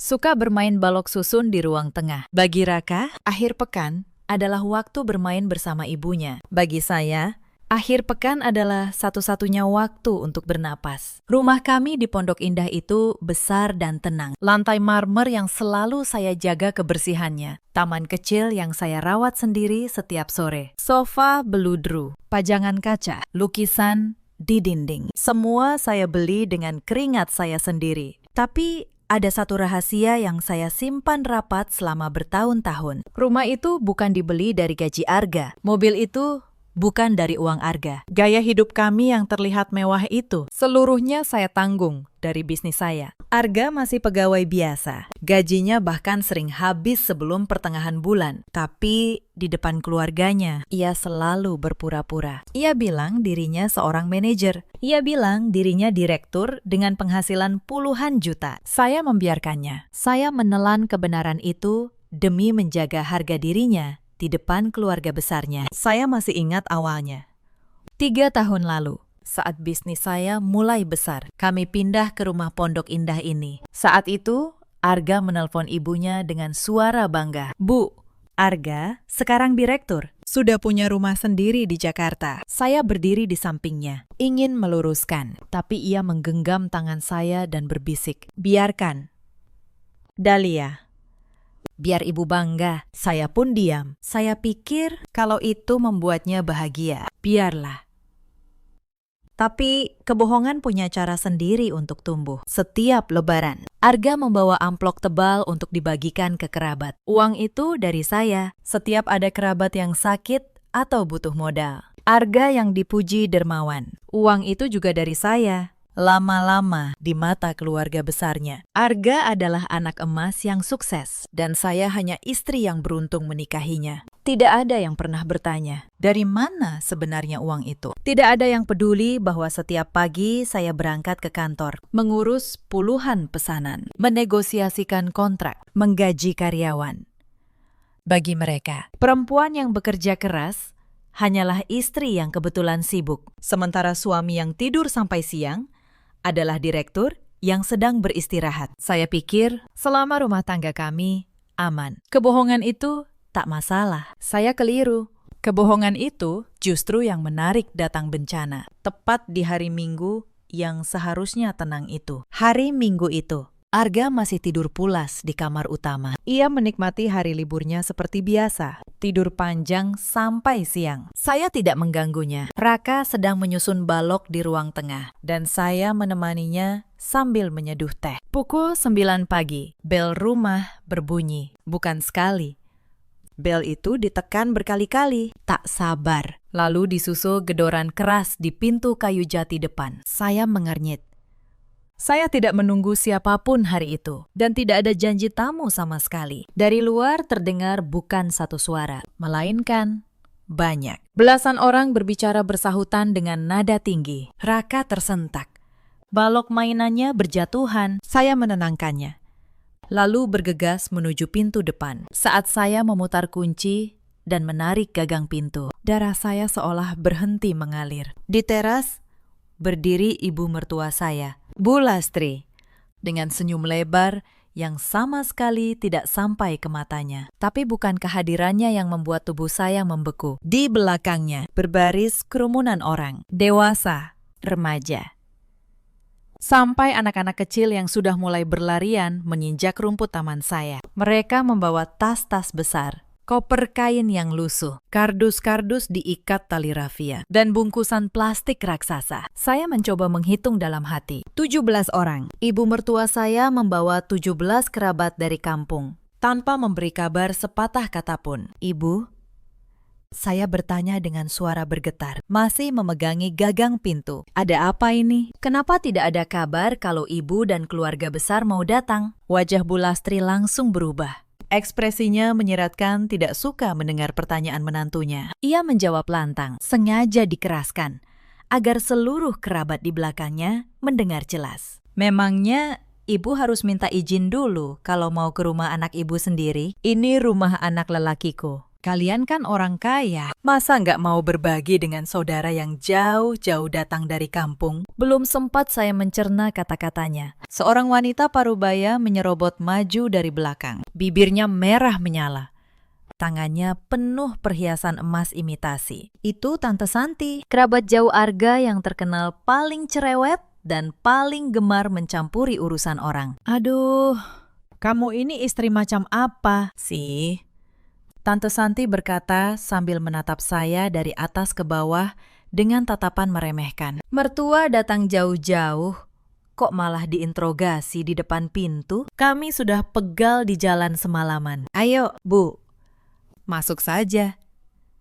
Panas di luar. Tanpa menunggu persetujuan pemilik rumah, Bu Lastri melangkah maju dan menyenggol bahu saya ke samping, mengikuti komandonya. Rombongan 17 orang itu merangsek masuk bagaikan air bah menjebol bendungan. Mereka menyebar ke seluruh penjuru ruangan dalam sekejap. Suara tawa, teriakan anak-anak, bantingan koper yang diletakkan sembarangan. Lantai marmer yang baru saja saya pel kini penuh jejak sepatu kotor, noda tanah, dan debu jalanan. Kardus-kardus dijatuhkan begitu saja di atas karpet bersih. Anak-anak kecil melompat ke sofa, menyentuh pajangan kaca mahal di meja konsol dengan tangan kotor mereka. Beberapa pria dewasa langsung merebahkan diri di sofa beludru, mengangkat kaki ke meja, dan menyalakan televisi dengan volume maksimal tanpa permisi. Bau keringat bercampur minyak angin memenuhi udara, menenggelamkan aroma lavender yang biasa saya sukai. Rumah saya yang tenang berubah seperti pasar tumpah. Raka berlari menghampiri saya, mencengkeram erat ujung gaun saya, menyembunyikan wajahnya yang pucat. Saya mengelus rambutnya, mencoba memberi rasa aman yang bahkan saya sendiri tidak punya saat itu. Jantung saya berdebar antara kaget, marah, dan tidak percaya. Tapi malam itu, mereka belum tahu satu rahasia di rumah ini akan mengubah segalanya. Kamu jangan cuma berdiri mematung di situ. Suara Bu Lastri melengking dari arah dapur. Saya tersentak, lalu menyusulnya sambil menggandeng Raka. Sesampai di dapur, mata saya kembali terbelalak. Tante Santi dan beberapa kerabat wanita sudah membuka lemari, mengeluarkan botol minuman dingin, kue, dan buah tanpa bertanya. Bu Lastri membuka tutup panci, mengendus semur ayam yang saya masak khusus untuk makan siang Raka. Makanan cuma segini, mana cukup untuk kami semua, Bu Lastri berkata sinis. Kami ada 18 orang. Loh, cepat buatkan minuman manis, lalu masak yang banyak untuk makan siang. Atau kalau kamu malas, pesan saja dari restoran mahal. Suamimu kan direktur, uangnya pasti banyak. Jangan pelit-pelit sama keluarga suami. Nanti rezekinya seret kalau istrinya perhitungan. Saya hanya diam. Di dalam hati, satu kalimat terus berputar. Mereka tidak tahu siapa yang sebenarnya membayar semua ini. Tante Santi mengangguk-angguk sambil mengunyah apel yang baru ia ambil paksa dari kulkas. Iya, Mi, rumahnya kelihatan mewah, tapi kok panas? AC-nya cuma di kamar, ya. Bawakan kipas angin yang paling besar ke depan. Saudara-saudaramu kegerahan semua. Mereka memerintah saya seolah saya asisten rumah tangga yang dibayar untuk melayani. Saya menarik napas panjang, menekan emosi yang sudah mendidih sampai ubun-ubun. Tangan saya mengepal erat di sisi tubuh, sampai buku-buku jari saya memutih. Saya menatap wajah-wajah itu bergantian. Kesombongan dan rasa tidak tahu malu mereka terasa begitu menyengat. Mereka datang tanpa diundang, merusak ketenangan rumah saya, mengotori tempat tinggal saya, dan kini menuntut dilayani seperti keluarga kerajaan. Andai saja mereka tahu kebenaran di balik dinding rumah ini. Andai Bu Lastri tahu bahwa rumah mewah tempatnya berpijak, perabot mahal yang ia duduki, makanan yang ia santap, tak satu pun dibeli dengan uang Arga. Andai mereka tahu Arga hanyalah pegawai biasa, sementara sayalah yang banting tulang membangun semuanya. Tapi saya memilih diam dulu. Saya memejamkan mata sejenak, menguatkan batin. Satu hal yang pasti dalam benak saya tidak akan membiarkan diri saya diinjak lebih jauh di wilayah saya sendiri. Suasana di rumah semakin tak terkendali. Suara televisi berpadu dengan teriakan anak-anak yang saling kejar. Telinga saya berdenging. Raka akhirnya menangis terseduh karena seorang sepupu jauhnya merebut paksa mainan robot kesayangannya tanpa rasa bersalah. Saya menunduk, menggendong Raka, mengusap punggungnya pelan. Hati saya bergejolak menahan amarah. Saya menatap sekeliling. Rumah yang selalu saya jaga kini seperti kapal pecah. Bantal sofa berserakan. Remah camilan mengotori karpet bulu. Gelas-gelas kotor diletakkan di meja kaca sampai meninggalkan noda lengket. Tak satu pun dari belasan kerabat itu berniat membantu membersihkan atau sekedar menjaga etika bertamu. Mereka bersikap seolah rumah ini fasilitas umum gratis yang bebas mereka pakai dan rusak sesuka hati. Tapi mereka belum tahu pemilik sebenarnya rumah ini sedang menghitung setiap kerusakan. Belum sempat saya menghela napas, suara Bu Lastri kembali menggelegar dari lorong kamar. Rupanya ia baru selesai berkeliling memeriksa setiap ruangan tanpa izin. Wajahnya menyiratkan kekecewaan. Ia berjalan menghampiri saya, berkacak pinggang tepat di depan wajah saya. Semua mata kerabat serentak menoleh, menghentikan aktivitas mereka, seolah menanti drama apa lagi yang akan disajikan wanita yang merasa paling berkuasa itu. Rumah ini memang besar dari luar, kata Bu Lastri. Tapi kamarnya kok cuma 3? 1 kamar utama di atas, 1 kamar Raka, dan 1 kamar tamu sempit di bawah. Terus kami yang belasan orang ini mau tidur di mana? Masa saudara-saudara Arga disuruh tidur bergelimpangan di lantai seperti ikan asin dijemur? Pantang bagi keluarga ibu tidur di lantai kalau bertamu. Harusnya kamu sudah memikirkan ini sejak melihat kami datang. Saya menahan nada suara agar tetap sopan, meski hati saya meronta. Bu, saya sama sekali tidak tahu ibu akan datang membawa rombongan sebanyak ini mendadak. Tidak ada pesan atau telepon sebelumnya. Kamar tamu kami memang hanya 1, dan kasur lipat juga tidak banyak. Ini akhir pekan. Saya tidak punya persiapan apa-apa untuk menyambut belasan tamu sekaligus. Mendengar jawaban jujur itu, wajah Bu Lastri justru semakin mengeras. Alasan saja kamu ini. Kalau rumah tidak muat, ya cari solusi dong. Otak itu dipakai berpikir, suamimu kan manajer, gajinya puluhan juta tiap bulan, perusahaannya elit, uang kalian pasti berlimpah. Sekarang begini saja, ibu minta kamu segera telepon hotel bintang 5 yang dekat sini. Pesan kamar untuk kami semua, bayar pakai uang kalian. Itu baru namanya menantu yang tahu adab. Saya hampir tertawa getir. Hotel bintang 5 untuk 18 orang. Dibayar dengan uang yang menurut mereka milik Arga. Uang yang sebenarnya tidak ada. Tapi saya menelan dulu kalimat itu. Bu, kalau soal menginap, mungkin kita bisa bicarakan baik-baik dulu. Saya berkata pelan. Tapi mendadak memesan kamar untuk 18 orang itu bukan hal kecil. Bukan hal kecil bagaimana? Tante Santi menyahut dari belakang. Bagi orang kaya seperti kalian, itu kan uang receh. Jangan-jangan kamu ini diam-diam menyimpan harta suamimu untuk keluargamu sendiri, ya? Makanya pelit begini. Tuduhan itu menampar saya, tapi yang lebih menyakitkan, tak ada satupun yang membela saya. Mereka justru mengangguk, seolah tuduhan itu benar. Belum selesai sampai di situ. Beberapa anak dari rombongan itu naik ke lantai atas, masuk ke kamar Raka tanpa izin. Saat saya menyusul, saya menemukan mereka sedang mengeluarkan semua mainan Raka, melempar-lemparnya ke lantai. Lemari pakaian Raka terbuka, baju-bajunya berserakan. Salah satu anak bahkan mencoret dinding kamar dengan spidol. Raka menjerit di belakang saya, memeluk kaki saya erat-erat. Sudah, biarkan saja. Seorang ibu dari kerabat itu berkata santai sambil menggendong bayinya. Namanya juga anak-anak. Lagi pula, kalian kan mampu cat ulang. Jangan pelit sama keponakan sendiri. Ia bahkan menyuruh saya mengambilkan susu untuk bayinya. Seolah saya pengasuh yang harus siap kapan saja. Saya membereskan kamar Raka dalam diam. Tangan saya gemetar. Bukan karena lelah, tapi karena menahan amarah. Tapi malam itu, mereka belum tahu setiap kerusakan kecil ini sedang saya catat satu persatu. Saat makan malam tiba, masalah baru muncul. Makanan dari restoran yang saya pesan untuk 18 orang ternyata masih dianggap kurang. Kok cuma ayam goreng dan rendang biasa? Keluh seorang kerabat sambil mengaduk piringnya. Katanya, orang kaya. Masa tidak ada makanan yang lebih mewah? Lain kali, pesan dari hotel saja. Mereka menyisakan makanan setengah dimakan, membuangnya begitu saja.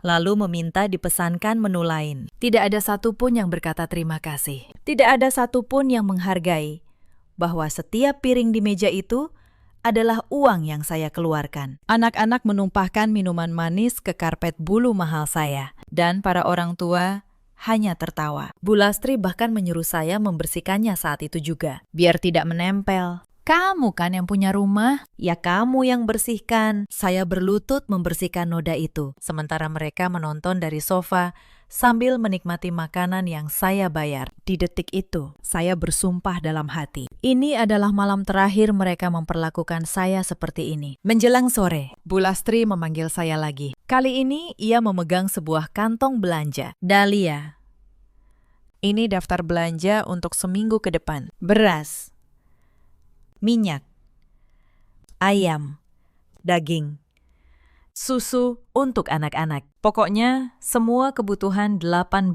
orang. Kamu yang urus, ya. Dan ini, ia menyodorkan secari kertas lagi. Ada beberapa saudara yang sakit di kampung, butuh biaya berobat. Kamu transfer saja masing-masing 2 juta. Suamimu kan kaya, tidak akan terasa. Saya menatap daftar itu. Belanja seminggu untuk 18 orang. Ditambah uang untuk kerabat di kampung. Mereka memperlakukan dompet saya seperti sumur tanpa dasar. Saya hanya berkata, saya catat dulu, Bu. Padahal di dalam hati, saya sedang menghitung sesuatu yang sama sekali berbeda. Tak lama, Tante Santi datang lagi. Kali ini ia memegang kalung emas imitasi yang ia kenakan, lalu menunjuk ke arah saya dengan nada iri. Dahlia, kamu kan istri orang kaya. Masa perhiasanmu biasa-biasa saja? Nanti kalau ke pesta, malu-maluin keluarga. Begini saja, besok kita ke toko emas. Kamu belikan aku dan ibu masing-masing 1 gelang. Hitung-hitung oleh-oleh untuk keluarga yang sudah jauh-jauh datang. Ia tertawa, seolah meminta gelang emas adalah hal paling wajar di dunia. Saya tidak menjawab. Saya hanya tersenyum tipis, karena saya tahu sebentar lagi semua tuntutan ini akan berbalik menjadi rasa malu yang tak akan pernah mereka lupakan. Tapi tuntutan itu belum berhenti. Sore itu, beberapa kerabat berkeliling ke lantai bawah dan menemukan ruang kerja saya. Mereka membuka pintunya, masuk tanpa izin, dan mulai mengaduk-aduk dokumen di meja saya. Untung saya datang tepat waktu sebelum mereka menemukan map coklat itu. Ruangan ini bagus, loh, kata salah seorang dari mereka. Sayang, dipakai kerja saja. Mending dijadikan kamar buat kami yang laki-laki. Kamu kan bisa kerja di kafe. Orang kaya gampang cari tempat. Saya menutup pintu ruang kerja itu rapat-rapat dan menguncinya. Itu satu-satunya ruangan yang tidak akan saya biarkan mereka jamah. Di dalam sanalah tersimpan kebenaran yang akan mengubah segalanya. Tapi mereka tidak tahu itu. Mereka hanya menganggap saya menantu yang sok rahasia. Menjelang petang, seorang bibi tua dari rombongan itu duduk di samping saya dan dengan nada manis yang dibuat-buat mulai menghitung kamar dan luas tanah rumah saya. Rumah sebesar ini. Sayang kalau cuma ditinggali bertiga. Bagaimana kalau sebagian keluarga tinggal di sini saja secara permanen? Toh kalian mampu menanggung. Lagi pula, namanya juga keluarga. Harus saling berbagi rejeki. Ia berbicara seolah rumah saya adalah harta warisan bersama yang wajib dibagi. Saya menyadari satu hal mengerikan saat itu. Mereka tidak datang untuk berlibur. Mereka datang untuk tinggal, untuk mengakar, untuk menisap habis segalanya. Dan kalau saya membiarkannya hari ini, mereka tidak akan pernah pergi. Saya tidak punya pilihan selain mengakhiri semua ini sekaligus, dengan cara yang tak akan bisa mereka bantah. Saat itulah pintu kamar utama terbuka. Arga keluar dengan rambut acak-acakan. Baru bangun tidur. Wajahnya mengantuk. Lalu berubah panik melihat rumah penuh kerabatnya. Saya berharap akhirnya ada yang akan membela saya. Saya keliru lagi. Arga. Bu Lastri langsung menghampiri anaknya. Suaranya mendadak manja. Untung kamu bangun. Istrimu ini susah sekali diatur. Ibu cuma minta dia pesankan hotel untuk keluarga. Tapi dia banyak alasan. Katanya tidak ada persiapan. Memangnya begitu cara memperlakukan mertua? Arga menatap saya. Saya menunggu. Saya menunggu ia berkata, Bu, ini rumah kami. Kami yang menentukan. Saya menunggu ia membela istrinya. Tapi yang keluar dari mulutnya justru kalimat yang meremukkan hati saya. Dahlia. Kenapa? Kamu bikin masalah. Arga berkata dengan nada datar. Di depan semua orang. Ibu cuma minta tolong. Kamu kan bisa atur. Pesan saja hotelnya. Beres. Jangan bikin ibu malu di depan keluarga. Saya terdiam.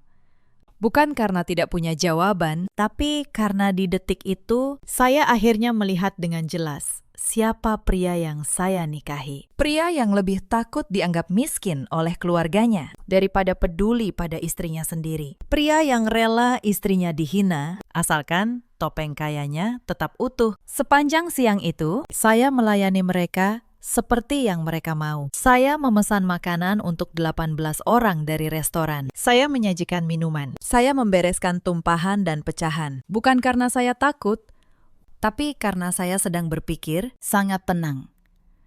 Sangat dingin. Sore harinya, para kerabat menyalakan semua pendingin udara di setiap ruangan. Membuka kulkas berulang kali. Mencuci pakaian mereka dengan mesin cuci saya, dan menjemur baju di seluruh penjuru taman. Listrik dan air mengalir tanpa henti. Salah satu kerabat bahkan menelpon teman-temannya di Jakarta, mengundang mereka datang menikmati rumah mewah saudara yang kaya. Rombongan 17 orang itu terancam bertambah, dan tak ada yang merasa perlu meminta izin. Saya melihat Arga di sudut ruangan, sedang berbisik-bisik dengan seorang sepupunya. Saya tidak sengaja mendengar potongan pembicaraan mereka. Sepupunya meminjam uang, dan Arga, demi menjaga gengsinya, menyanggupi.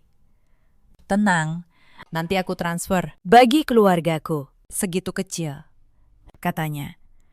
Padahal ia tahu betul, uang itu harus ia minta diam-diam dari saya. Atau ia tambah dari utang yang makin menumpuk. Sementara mereka tertawa-tawa menikmati hidangan yang saya bayar. Saya diam-diam masuk ke ruang kerja saya di lantai bawah. Saya membuka laci, mengeluarkan sebuah map coklat tebal. Di dalamnya tersimpan semua jawaban. Tapi belum waktunya. Belum.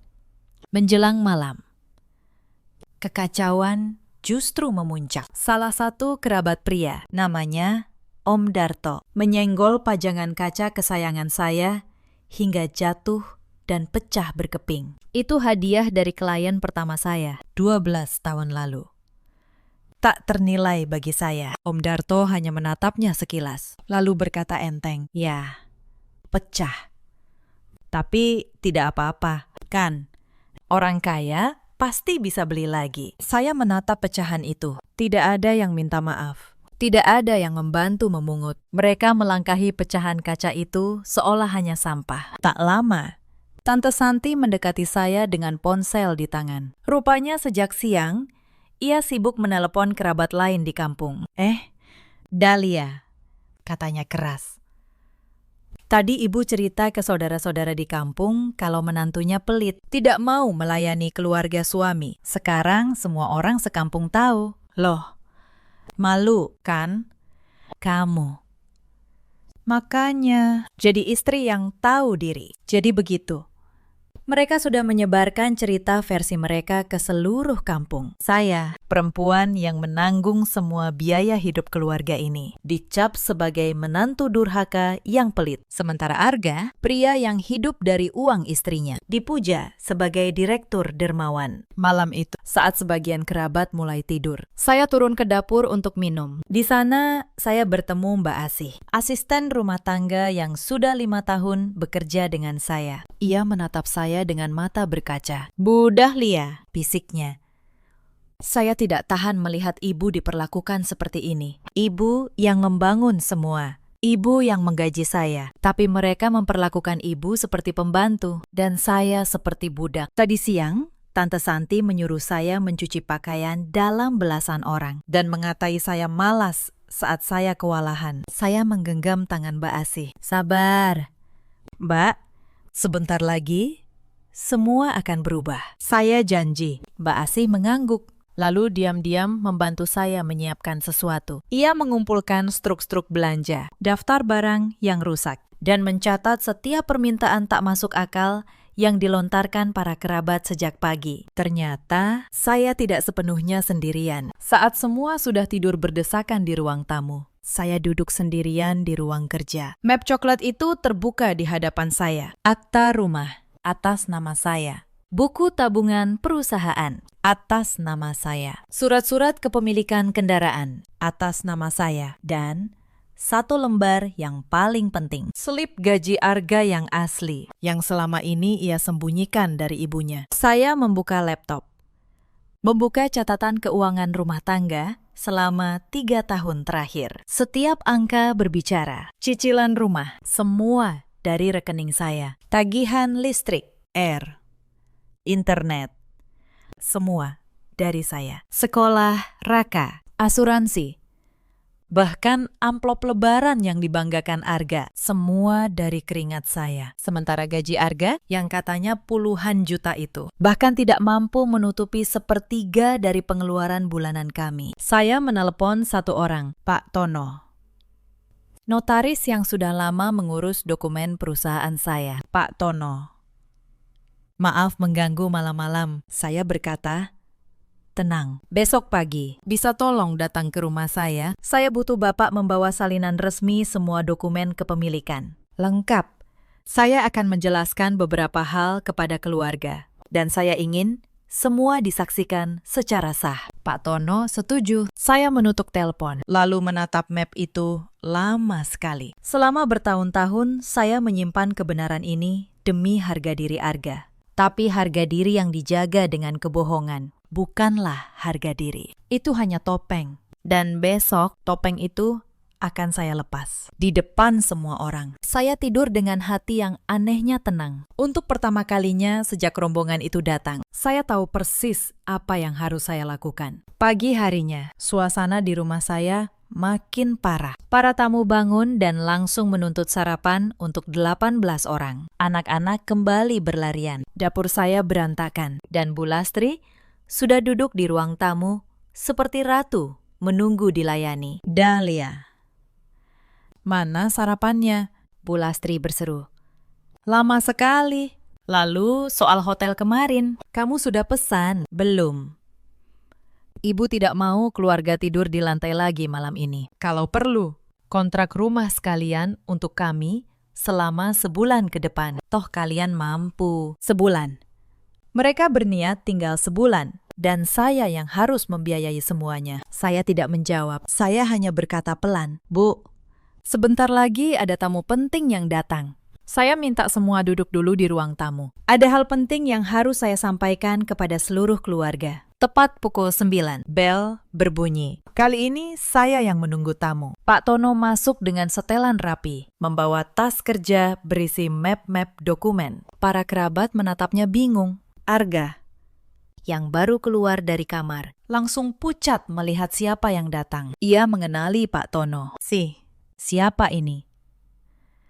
Tanya Arga terbata.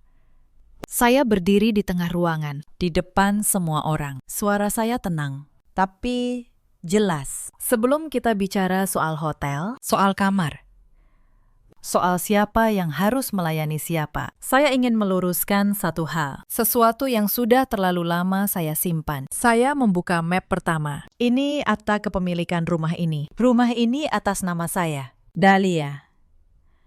Bukan atas nama Arga. Saya yang membelinya dengan uang dari bisnis saya. Ruangan langsung hening. Bu Lastri mengernyit. Apa maksudmu? Ini rumah anak ibu. Bukan. Bu, saya membuka map kedua. Ini surat kepemilikan mobil di garasi. Atas nama saya. Ini buku rekening perusahaan. Perusahaan jasa boga yang saya dirikan dan saya pimpin sendiri. Semua penghasilan keluarga ini selama 10 tahun berasal dari sini, dari saya. Saya menatap Arga, lalu mengeluarkan satu lembar terakhir. Dan ini, slip gaji Arga, yang asli. Arga bukan direktur, bukan manajer. Ia pegawai biasa, dengan gaji yang bahkan tidak cukup untuk membayar listrik rumah ini selama sebulan. Selama ini, dialah yang berpura-pura kaya, dan sayalah yang membayar semua kepura-puraan itu. Wajah Bu Lastri berubah. Dari sombong menjadi tak percaya, lalu menjadi malu yang luar biasa. Ia menoleh ke Arga, mulutnya bergetar. Arga, ini tidak benar, kan? Kamu direktur, kamu yang bilang sendiri. Arga tidak bisa menjawab. Wajahnya merah, lalu pucat. Lalu menunduk.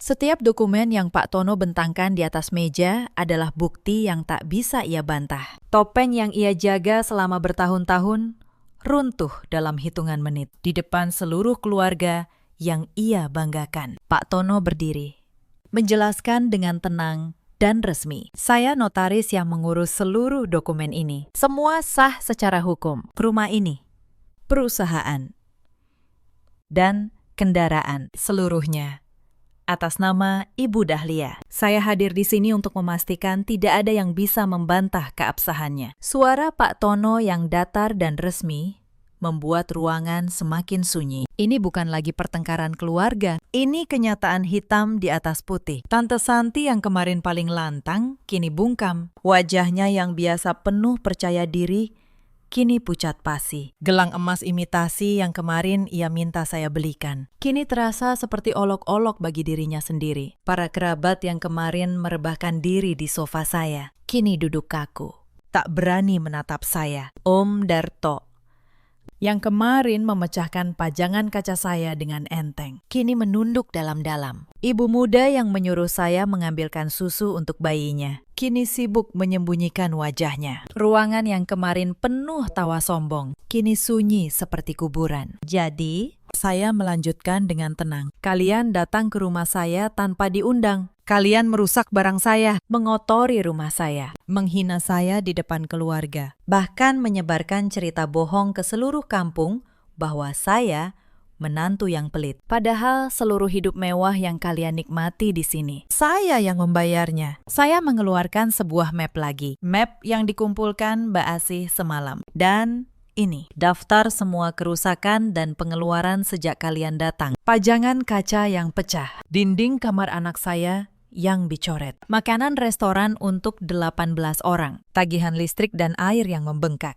Saya tidak akan menagih kalian, tapi saya ingin kalian tahu, setiap rupiah yang kalian hambur-hamburkan kemarin adalah hasil kerja keras saya, bukan suami saya. Tidak ada yang berani membantah. Bukti hitam di atas putih sudah berbicara lebih keras daripada teriakan mereka kemarin. Bu Lastri terduduk lemas di sofa, tangannya menutupi wajah. Untuk pertama kalinya sejak ia menginjakan kaki di rumah ini, ia tak punya satu kata pun untuk dilontarkan. Saya tidak akan mengusir kalian dengan kasar, saya berkata. Tapi mulai sekarang, ada aturan di rumah ini. Rumah ini milik saya, maka yang berlaku adalah aturan saya. Siapapun yang ingin menumpang harus menjaga rumah, membantu membersihkan, dan menghormati pemiliknya. Tidak ada lagi perintah, tidak ada lagi tuntutan hotel, tidak ada lagi penghinaan. Kalau ada yang tidak setuju, pintu terbuka lebar. Silakan. Satu persatu, kerabat itu mulai mengemasi barang mereka. Tidak ada yang berani protes. Rasa malu yang mereka rasakan jauh lebih besar daripada keinginan untuk tetap menumpang. Dalam waktu 1 jam, rombongan 17 orang yang kemarin merangsek masuk seperti air bah, kini keluar satu persatu dengan kepala tertunduk. Tante Santi, yang kemarin paling banyak menghina saya, keluar tanpa berani menatap mata saya. Om Darto meletakkan sejumlah uang di meja, gemetar, berkata lirih bahwa itu untuk mengganti pajangan yang ia pecahkan. Saya tidak mengambilnya. Saya hanya berkata, simpan saja. Om, yang pecah bukan cuma kaca itu. Ia mengerti maksud saya, lalu pergi dengan wajah merah padam. Bu Lastri adalah yang terakhir. Ia berdiri di ambang pintu, menatap saya dengan mata berkaca. Dahlia. Ibu? Ibu tidak tahu, katanya pelan. Suaranya tak lagi melengking. Itu masalahnya. Bu, saya menjawab. Ibu tidak pernah mau tahu. Ibu hanya percaya pada kebanggaan palsu yang anak ibu ciptakan. Ibu datang ke sini sebagai tamu, tapi memperlakukan saya seperti pelayan. Padahal, kalau saja ibu bertanya dengan baik-baik, kalau saja ibu menghormati saya sebagai manusia, pintu rumah ini akan selalu terbuka untuk ibu. Bu Lastri tidak menjawab, ia hanya menunduk. Lalu melangkah keluar mengikuti rombongannya. Pagar besi rumah saya tertutup. Dan untuk pertama kalinya dalam 2 hari, rumah saya kembali sunyi. Setelah semua pergi, rumah kembali sunyi. Tapi sunyi. Kali ini terasa berbeda, bukan sunyi yang menekan, melainkan sunyi yang lega. Saya memungut pecahan pajangan kaca, membersihkan noda di karpet, mengembalikan rumah saya seperti semula. Mbak Asih membantu saya. Dan untuk pertama kalinya sejak kemarin, ia tersenyum.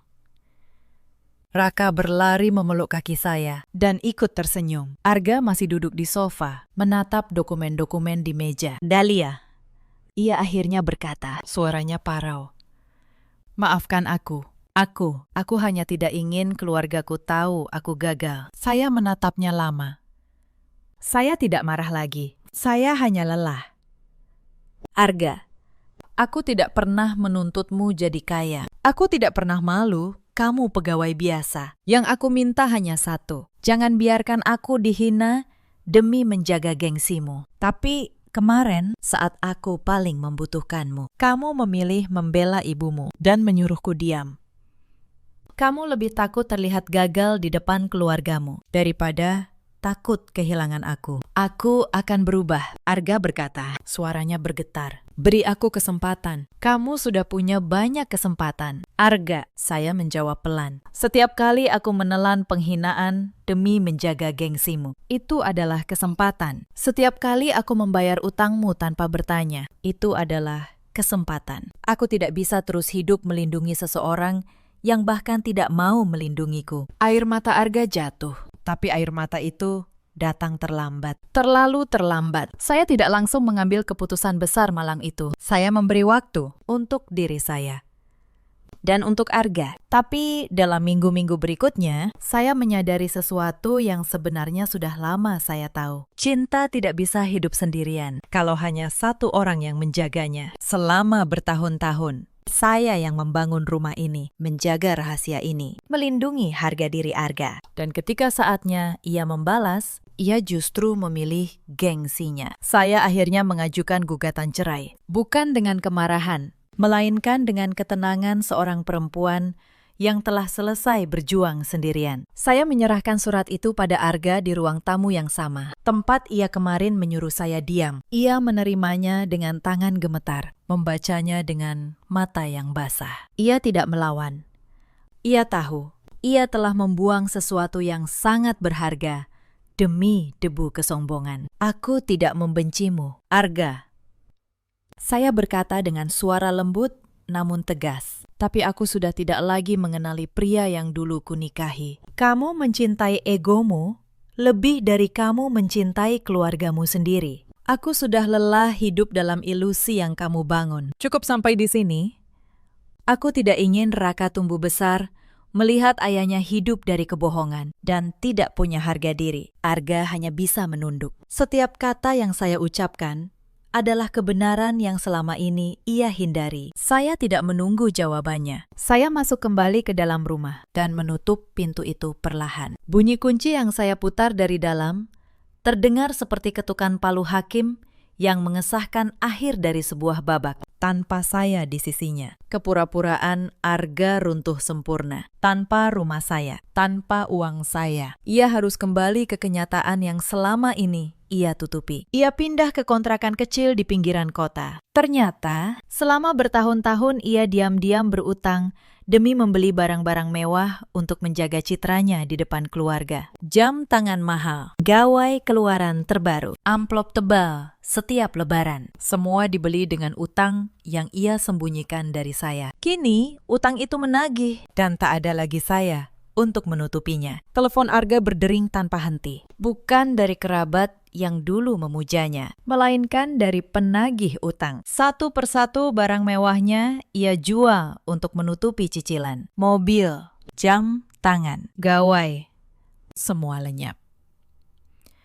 Pada akhirnya, yang tersisa dari pernikahan megah namun hampa itu hanyalah selembar surat cerai. Ia harus bekerja serabutan dari satu pekerjaan ke pekerjaan lain, hanya untuk makan sehari-hari dan mencicil utang yang entah kapan akan lunas. Yang lebih menyakitkan bagi Arga, keluarga besar yang dulu ia banggakan, kini berbalik menjauhinya. Mereka yang dulu memuji-mujinya sebagai direktur sukses, kini membicarakannya sebagai pria gagal yang hidup dari uang istri.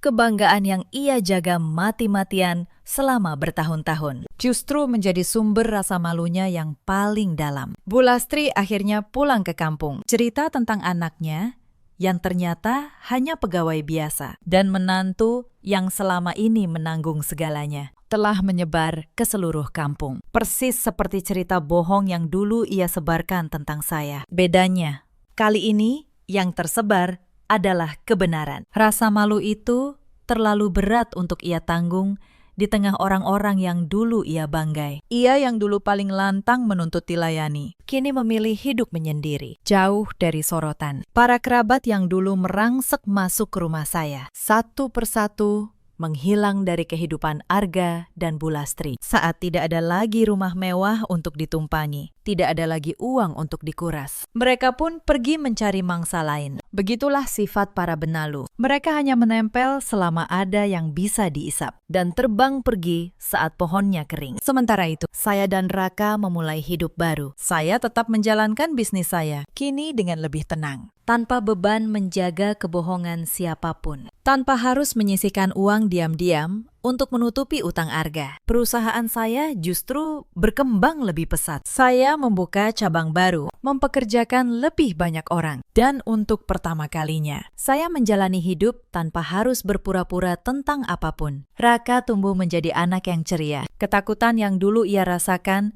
saat rumah dipenuhi orang asing perlahan menghilang. Ia mendapatkan kasih sayang penuh dari saya dan dari nenek kandungnya, ibu saya, yang kini tinggal bersama kami. Rumah yang dulu dipenuhi teriakan dan tuntutan, kini dipenuhi tawa anak kecil dan aroma masakan ibu saya di dapur. Mbak Asih masih bekerja dengan saya, kini dengan penghormatan yang layak ia terima. Saya menaikkan gajinya dan memperlakukannya seperti bagian dari keluarga. Karena saya tahu, di saat tergelap, dialah yang berdiri di sisi saya, bukan suami saya sendiri. Saya belajar satu hal, melepaskan sesuatu yang merusak diri kita bukanlah kekalahan, itu adalah keberanian. Dan kadang, rumah yang paling damai bukanlah rumah yang paling besar, melainkan rumah tempat kita tak perlu lagi berpura-pura. Cerita ini mengajarkan kita banyak hal. Jangan pernah mengabaikan orang yang tulus berkorban demi membangun hidupmu. Dan jangan pernah menjaga kebanggaan palsu dengan mengorbankan orang yang paling mencintaimu. Di luar sana, ada banyak perempuan seperti saya dulu. Perempuan yang menanggung segalanya dalam diam, yang menjaga harga diri pasangannya sampai melupakan harga dirinya sendiri. Kalau kalian salah satunya, ketahuilah, menjaga seseorang tidak berarti membiarkan diri kalian diinjak. Di luar sana, ada juga banyak suami seperti Arga. Suami yang lebih takut terlihat gagal daripada takut kehilangan istrinya. Yang memilih panggung sandiwara daripada kejujuran rumah tangga. Mereka baru sadar nilai sebuah permata setelah permata itu hilang dari genggaman. Dan di luar sana, ada pula para ibu mertua seperti Bu Lastri yang menuntut dilayani atas nama keluarga, tanpa pernah bertanya siapa sebenarnya yang membayar semua itu. Kesombongan mereka kerap runtuh oleh satu lembar kebenaran. Ada juga keluarga-keluarga benalu di luar sana yang datang bukan untuk menyambung silaturahmi, melainkan untuk menyisap habis apa yang bisa mereka ambil. Mereka menempel selama pohonnya berbuah dan terbang pergi saat pohon itu kering. Jangan pernah biarkan mereka menjadikan kebaikan kalian sebagai kelemahan yang bisa diinjak. Pada akhirnya, Arga hidup dengan penyesalan dan utang yang menjeratnya. Bu Lastri kembali ke kampung dalam rasa malu. Sementara, saya menemukan kembali diri saya yang sempat hilang dan membangun masa depan yang tenang untuk anak saya. Dalam hidup, kita selalu punya pilihan. Memilih bertahan dalam kebohongan yang nyaman atau memilih kebenaran yang menyakitkan tapi membebaskan. Saya memilih yang kedua dan saya tidak pernah menyesalinya. Bagaimana dengan kalian? Apakah kalian pernah berada di posisi seperti saya? Dipaksa melayani orang-orang yang tak pernah menghargai kalian. Ceritakan kisah kalian di kolom komentar. Terima kasih sudah menemani saya sampai akhir cerita ini.